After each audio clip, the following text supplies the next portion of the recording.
To the left-hand side for Vieira, who'll play it through to Gabriel Jesus, who's in here for Arsenal. Gabriel Jesus to finish it off. Oh, what a way to do it! Gabriel Jesus seals the points for Arsenal. He's back, and he's back with a bang. Into the penalty area it goes. Gabriel's header, and it's into the back of the net. Arsenal take an early lead through Gabriel. You're listening to the Chronicles of a Gooner, the daily Arsenal podcast with me, Harry Symeou. Hey everybody, happy deadline day. How's it going? Welcome back to another live episode of the Chronicles of a Gooner podcast with me, Harry Symeou. Happy Friday, happy deadline day. As I say, how are we feeling about things right now? I realize that we're recording this on Friday morning and there's a good chance that it's completely out of date in about an hour's time. So, yeah, I apologize for that. There's not a great deal I can do about it, but I am planning to do something a little bit later on as well. We've done a couple of double shifts, haven't we, recently? 2 episodes on a day. Yeah, it's been a busy time. And I'm fully expecting a meltdown a little bit later on today when the most likely happens, which is Arsenal don't end up bringing in the forward player that everybody desperately wants. Aaron Ramsdale is on his way to Southampton. We learned that Arsenal were going to push forward with their efforts to sign Joan Garcia for Espanyol. They clearly hit a brick wall with that. And late last night, they turned their attentions to Neto of Bournemouth after Espanyol refused to budge on the release clause price, which is 30 million euros. And I talked about it on the stream that we did last night, the last episode in your feeds. I said that actually, I think Arsenal have done the right thing here. I don't really see the desperate need to go and drop 25 to 30 million euros on a player that just isn't going to play. Yes, you need to have depth, and yes, you need to have a backup goalkeeper that is capable of coming in the event that we lose David Raya.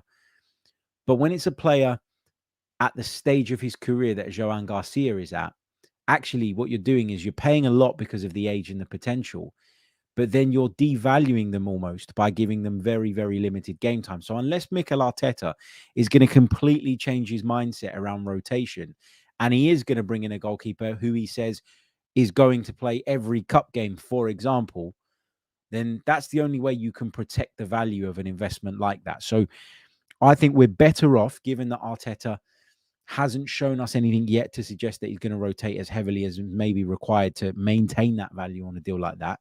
I think what we need to be doing is going out and getting exactly what we're getting, which is a goalkeeper who's at the stage in his career where perhaps he's not happy, but content with being a number 2 at a big club.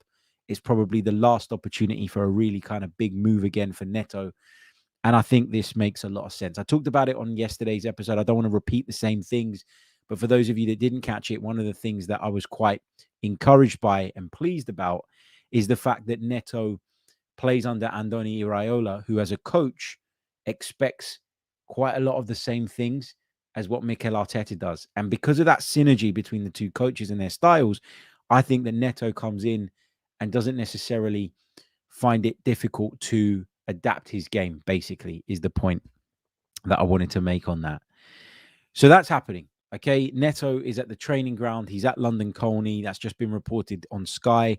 Gary Cottrell was just saying at the time of recording that about an hour and a half ago, he arrived at the Sober Realty Training Centre. That's what it's called now. I've got to get that right. To undergo his medical and to get everything wrapped up and done. So that one is going to happen. That one is going to happen before the window closes.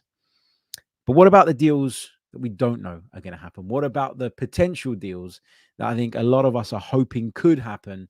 But at the moment, there aren't really that many encouraging signs.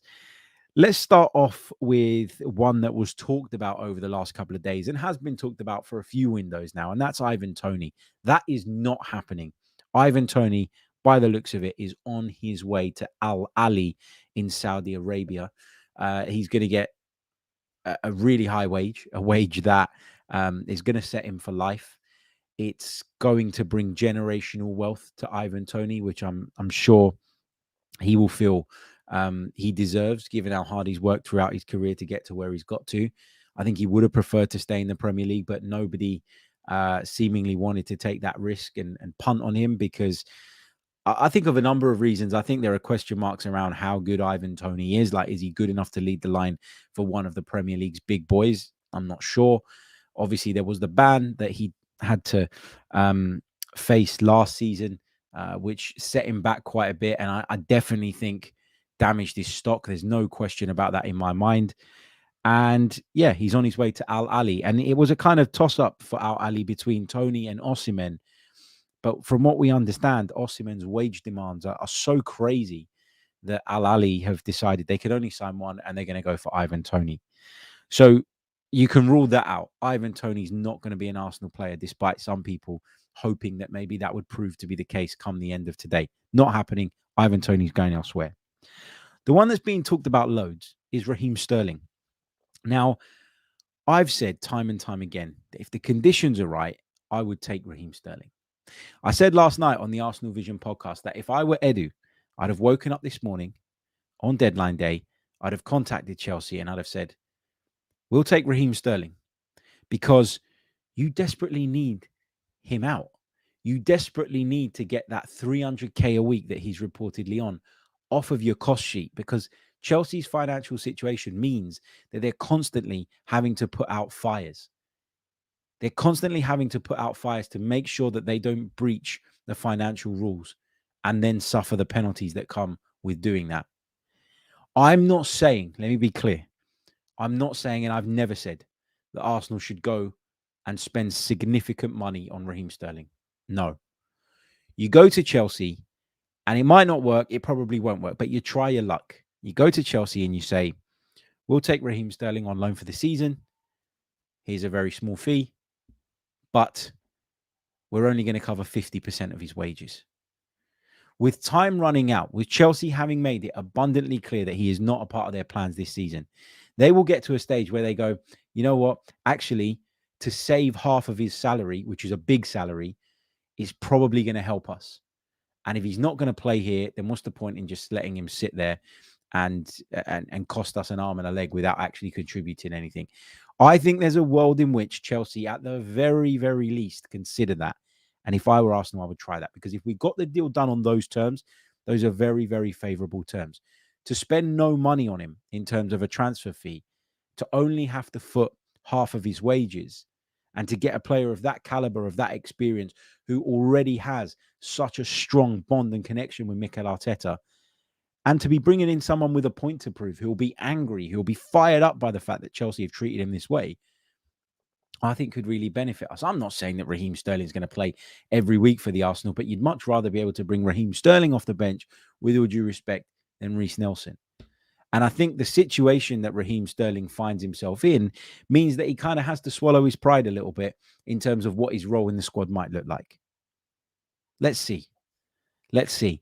What I will say about this, and I'm not saying that I know it's going to happen, or I'm not saying that I know that it's even a real possibility. I'm just speculating here. That's what I would do if I were Edu, if I were Arteta. That's how I'd be looking at this situation.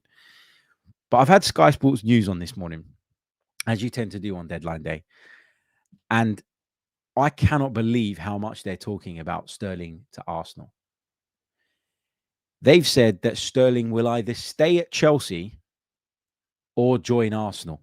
They're not talking about anybody else. We're the only club that are being discussed when it comes to Raheem Sterling.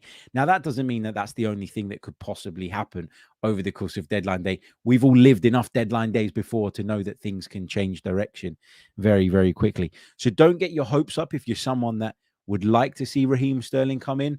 And equally, don't lose your shit if you're one of the people that is not sure about whether Raheem Sterling would be a good addition or not.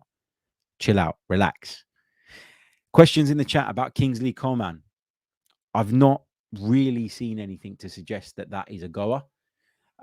Someone at Bayern, someone very senior at Bayern, and forgive me because his name has completely escaped me right now, said that there might be one more outgoing, but they don't expect to be doing any more business with regards to incomings.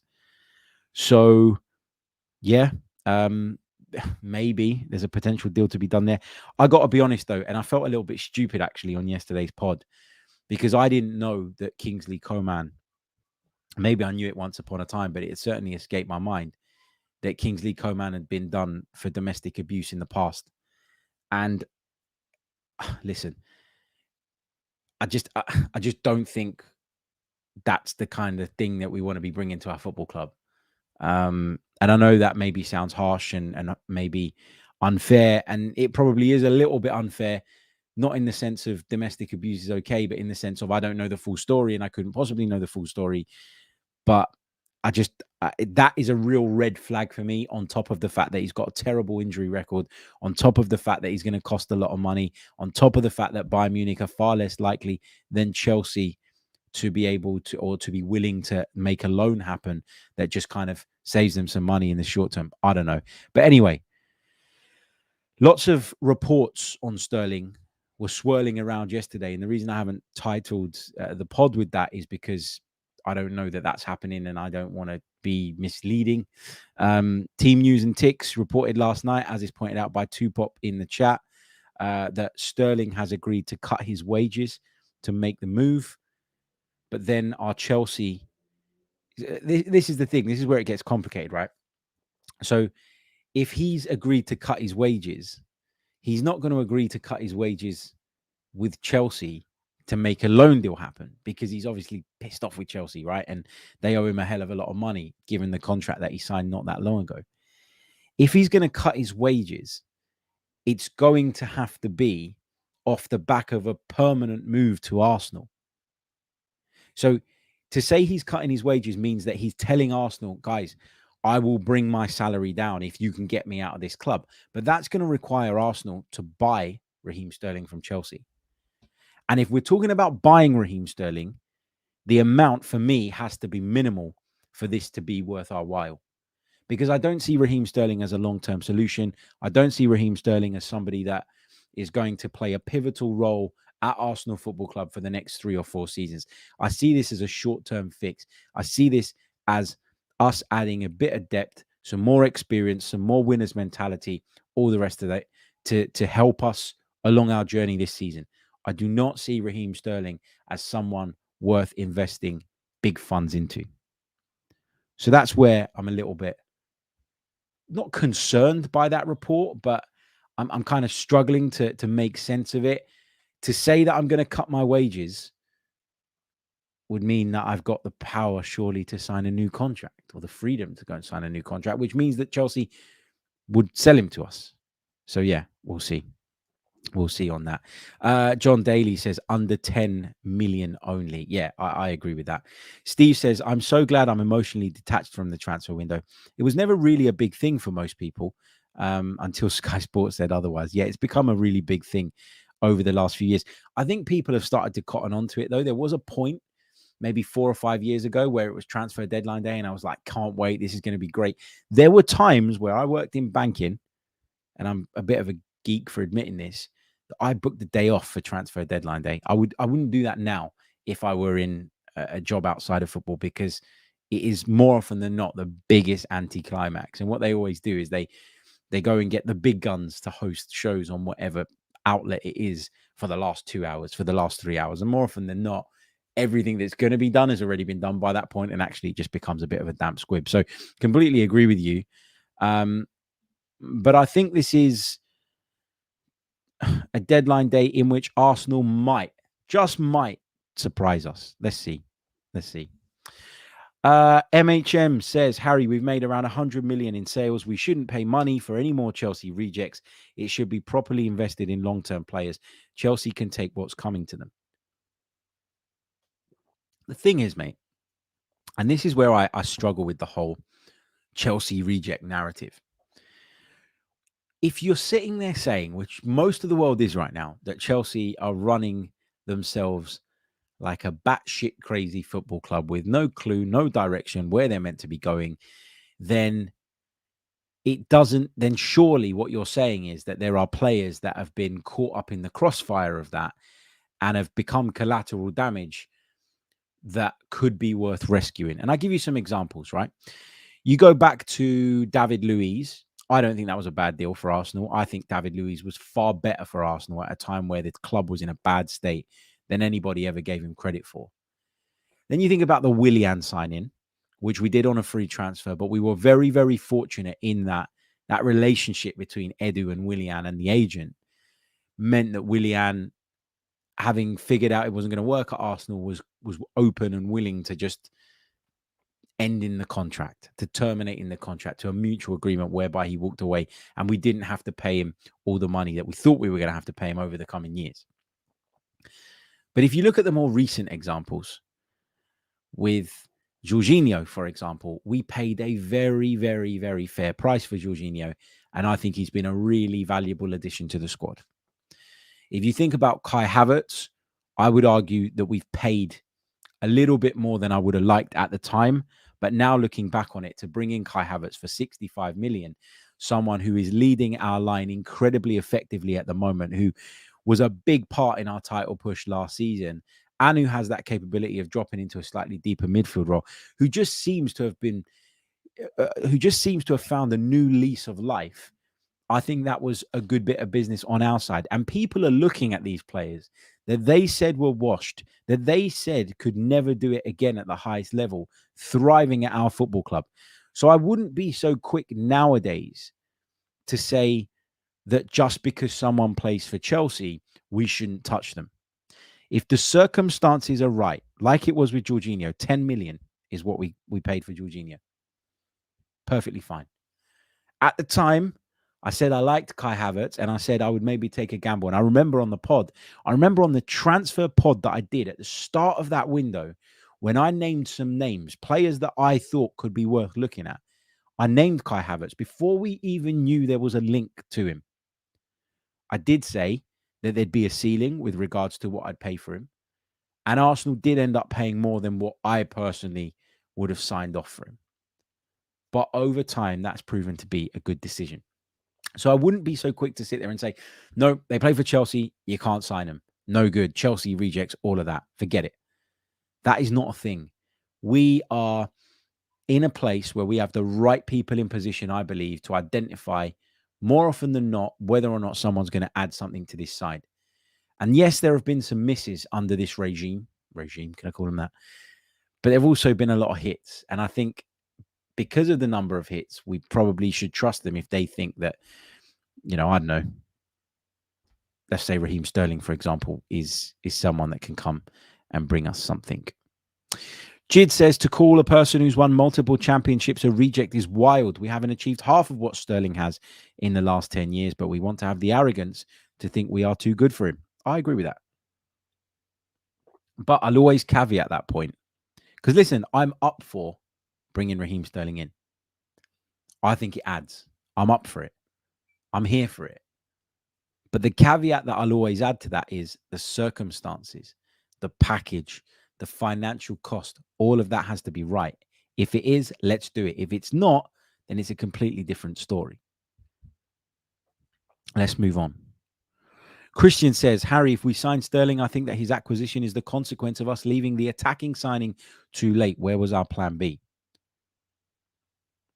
Possibly, but we don't know what Arsenal have tried to do in the background. I said quite early on in this window, when the kind of Benjamin Sesko stuff broke down, that it felt to me like Arsenal were in a place where if they found the right guy, they would get the checkbook out and they were prepared to go big. But if they didn't, they'd be a little bit more cautious and a little bit more reserved in their approach. I'll give you an example. Leandro Trossard, right? I know we paid a decent amount of money for Leandro Trossard, but we were about to pay crazy money for Mikel Mudryk. And thankfully, the gods looked down on us and sent Chelsea to get in the way, who were willing to pay even more to get Mikel Mudryk to Stamford Bridge. And we pivoted to an option that I don't think we were as convinced about. It's proven to have been the right option in the end. But at the time, I don't think we were as convinced about Leandro Trossard. Therefore, we were willing to pay less. That was still enough to do the deal. And he's come in and he's been a really, really good addition. So, yeah, it's fair that there are Arsenal fans out there that think that we've left it all too late and that we've been a little bit slow in terms of bringing in the attacking signing that I think most of us agree that we need. But there's always January too. And ultimately, we just have to get to January still being in the race, still being in the hunt, maintaining our standards. And this was another thing that I said on the Arsenal Vision pod yesterday as well. Martin Odegaard got 6 league goals. Was it 6 or 8? I think it was 8, sorry. 8 league goals last season. The season before, he got 15.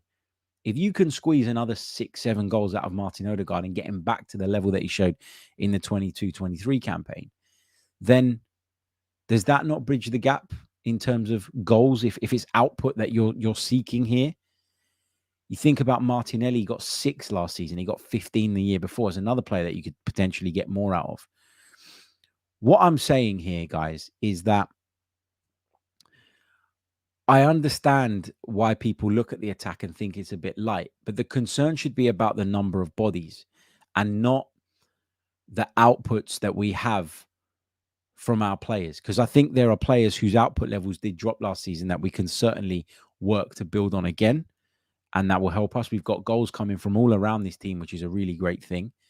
I think the concern should be about the number of bodies, because everybody keeps saying, and I read the report from Gunner Blog, that there was a feeling, wasn't there, within the ranks that when we got knocked out of the Champions League by Bayern Munich, it was because we lacked that attacking spark.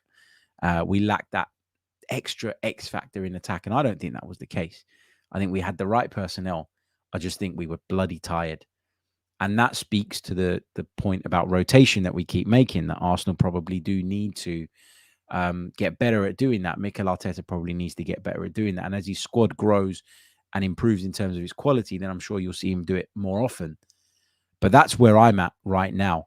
It's about numbers in the attack, particularly having lost Nketiah. I don't think Nelson's going now, but Fabio Vieira, Emile Smith-Rowe, I think that's why people are looking at it and thinking we need reinforcement. And listen, I agree, but I'm also not of the opinion that if we don't get this attacker in, you can write off our title challenge, which I think some people are feeling right now, which is wild to me. It just feels like a bit of an overreaction. And I'm telling you guys, I cannot wait until the window slams shut so that we can just focus on what we do have, and rather than sitting there and talking about all the things that we don't have. But yeah. Okay, let's move on. We're going to talk Arsenal-Brighton after this very short pause, because in and among all the transfer chat, it's almost as if it's been forgotten that Arsenal have a game coming up this weekend. It's going to be a tough game. It's going to be a very, very good game, I'm sure. Let's turn our attentions to that.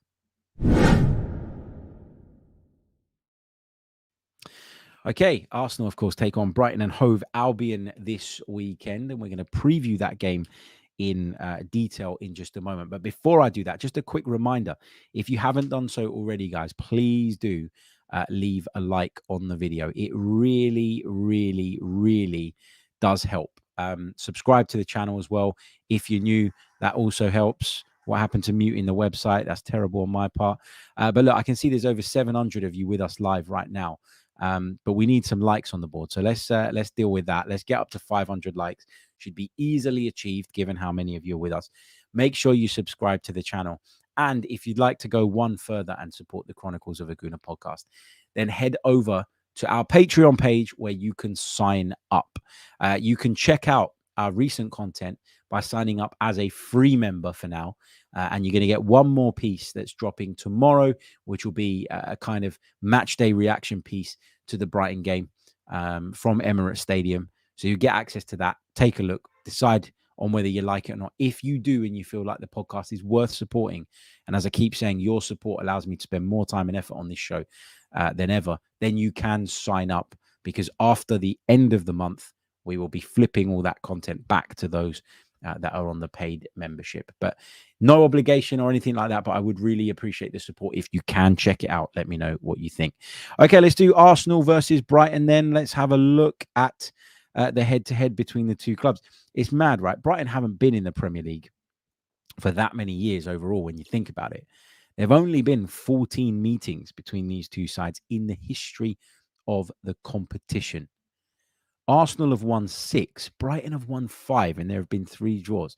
So it's fair to say that Brighton have been a bit of a bogey team for Arsenal in recent seasons. If you look at the recent meetings, we were very good against them last year. We beat them 3-0 at the Amex Stadium. And of course, we beat them 2-0 on the 17th of December just in the build-up to Christmas at Emirates Stadium. Go back to the season before, we were beaten 3-0 at the Emirates. That was a really damaging result, but we did win at the Amex by 4-2. And if you go back to the 9th of April 2022, we lost at the Amex by 2-1. So not a fixture that we've always had our own way.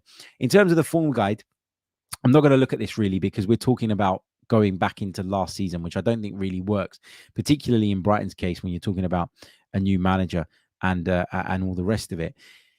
We're currently third in the league. They're currently second. We've both won 2 out of 2. Arsenal have averaged 2 goals per match. They've averaged 2.5. They have conceded on average half a goal per match. We have conceded 0. We've got 2 clean sheets. They've got 1. Of course, they won away at Everton. We won against Wolves and at Aston Villa on both occasions by 2-0. If we look at top player stats, again, it's really early in the season, but obviously Danny Welbeck leads the way with 2 goals. Danny Welbeck, former Gunner.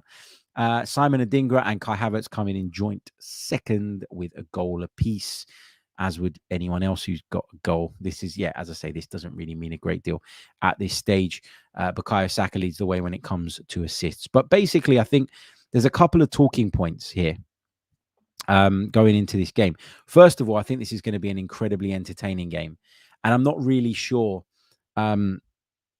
whether I think that this is going to be a goal fest or if I think that Brighton are going to try and adapt the way that they play in order to try and keep us at bay for as long as possible. Fabian Hürzeler has shown himself, I think, to be a very brave manager.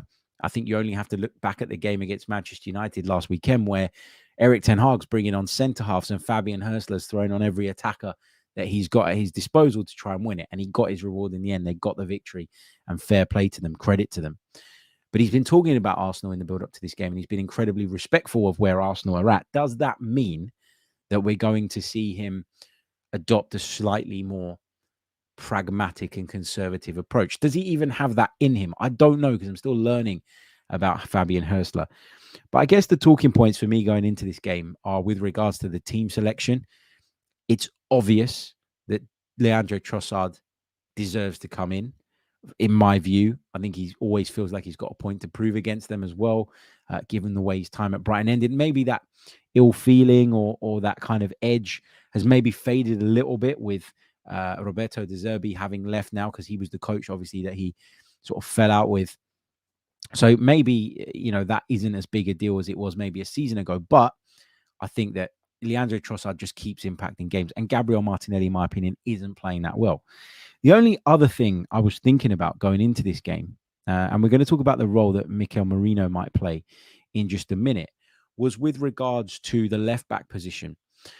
If you go over to our Patreon page, and remember, you can sign up for free and you can access this content for now. Our latest episode of the In Focus series was built around Jurrien Timber, who feels like a new signing this season for obvious reasons. And what we were discussing was whether or not Jurrien Timber is the perfect solution at left back. Now, when he joined Arsenal, he was a centre back by trade. He had played at right back from time to time, but left back wasn't really a thing for Jurrien Timber. When he arrived at Arsenal, it became very, very clear that was where Mikel Arteta saw him fitting in at the time. And at Villa last weekend, that's where he started. Now, I don't want to judge that performance at Villa too much, because it was the first 90 minutes or the first game that Jurrien Timber started in God knows how long in a competition like the Premier League. I thought he was very good in the first half, but I thought he faded a bit. And when I say he faded, I don't mean he faded defensively. I thought defensively he was very good and very sound for pretty much the entire game. But I thought when it came to him going into midfield and trying to make things happen, he wasn't as effective at doing that as Zinchenko is. And I don't know if that's because Jurrien Timber isn't as good at doing it, or if it's because Aston Villa did a very good job. I said that they did a very good job in our post-match podcast of stopping that pass into the midfield. I just didn't think he understood the role as well as maybe Zinchenko does. I thought he got in Partey's way at times, etc., etc. And so sitting here looking ahead to this game, the thought that crossed my mind was, is this a game that we need to use Timber in because of Brighton's threat, or is this a game where we take a little bit of a roll of the dice and say, play Zinchenko? I think there are a lot of games that you can get away with playing Alexander Zinchenko. And I guess the question is, do you feel like Brighton is one of them, or do you rate them and think that their start to the season is enough to suggest that actually we should pay them that little bit more respect by playing either Timber or Calafiori? I wouldn't rule out Ricardo Calafiori making his first start for Arsenal, by the way. Looked really, really good when he came on against Aston Villa. So the team that I would pick, based on all the things I've discussed, having thought about the questions I've just posed to you, I'd love to hear your thoughts in the chat. The team I'd start is Raya in goal, White, Saliba, Gabriel and Timber, Partey, Rice and Odegaard, with Saka and Trossard either side of King Kai. That's what I'd go with. Does Mikel Merino feature in this one? I'm not really sure where Mikel Merino is fitness-wise at the moment. We know that he was left out of the squad at Real Sociedad at one point because of the imminent move to Arsenal. Obviously, he went to the Euros and he went right to the end of the Euros, so his fitness levels, you would imagine, given I'm sure he's still been training, won't have deteriorated too much. But is he ready to come into a Premier League game against a very dynamic side like Brighton? I don't know. I would use Mikel Merino from the bench if he's available. I understand from what was reported earlier today, I think, and I think it was Football London. I think it might have been our good friend Tom Canton who said that he has already been registered and all of that. So that would mean there's no eligibility issues. But how fit is he? I don't know. You don't really want to throw him in at Spurs or at Manchester City. So maybe this is an opportunity to give him some minutes ahead of those games. I think in an ideal world, if Merino was up to speed, I'd maybe leave Declan Rice out because he looks like he's in desperate need of a break. But we're going to have to see. I think he will feature in some way, but I don't think he starts the game, would be my opinion on that. Let's take your thoughts from the chat on this. Someone says, Harry's not reading the chat. I always have one eye on the chat. I've learned over the years of doing this to multitask, to be able to read the chat, but also keep the flow of what I'm saying. It's not always that easy. And sometimes I pause and I give it an because of that. But yeah, anyway, let's take a couple of your questions before I go. I will share with you my score prediction actually before I do that. For this game, I'm going Arsenal 3, Brighton and Hove Albion 1. I went 2-0 against Wolves, so I got that right. Perfect. I went 1-1 against Villa, which I didn't get right, and I'm glad that I didn't. But on this occasion, I'm going to go 3-1. That's where I'm at. Okay, let's take a couple of these questions before I sign off. Harry, do you think if we signed Sterling and played him as a left winger, either Martinelli or Trossard would switch to rotate with the striker, and Jesus could be the backup to Saka on the right? It's a possibility. It gives us options. I wouldn't even rule out Raheem Sterling playing as a false nine at times. He did that at times for Pep Guardiola at Manchester City. Mikel Arteta will be well aware of his capacity to do that, how that works. I'm not saying that's going to happen every week, but I do think that is something that we could potentially see. Some of you are saying that you've read that Merino's picked up an injury. Where's that come from? Because I didn't see that before we went live. Just wondering if that's being reported anywhere. I will keep a close eye on that. Just to kind of add some context to what we've been talking about a little bit earlier this morning, Kaya Kainak has just reported, and well, this was 18 minutes ago now, so it was just after we started the pod. Let me just bring this up for you guys to see. He has reported that he understands Raheem Sterling to Arsenal is looking unlikely. More to follow on football.london. So we'll keep our eyes peeled on that. Ray Beam says it came from Curtis Shaw. What came from Curtis Shaw? The Merino arm injury. Okay. Yeah, we'll see. We'll see. Yeah, just scrolling through. I shouldn't really be doing this on a live stream because you never know what you're going to get on X these days if you're just randomly scrolling through. But hey, it is what it is. Guys, thank you so much for joining me on this kind of deadline day / Arsenal versus Brighton preview. Hoping to be back a little bit later on, hopefully with some good news to deliver. But if the Raheem Sterling one is looking unlikely, then by my estimations, the chances of us getting an attacker in are decreasing by the minute. But hey, we'll see. Hopefully I'm wrong. I'll catch you all on the next one. Until then, take care of yourselves. Have a great day. Listen, try and stay off X a little bit. Try and enjoy your day. Try and get on with your day. Don't get, I'm saying it, but I'm definitely going to do it myself. Don't get obsessed or dragged in, sucked into the nonsense that often is transfer deadline day these days. Thank you so much for joining me. I'll see you all on the next one. Until then, take care.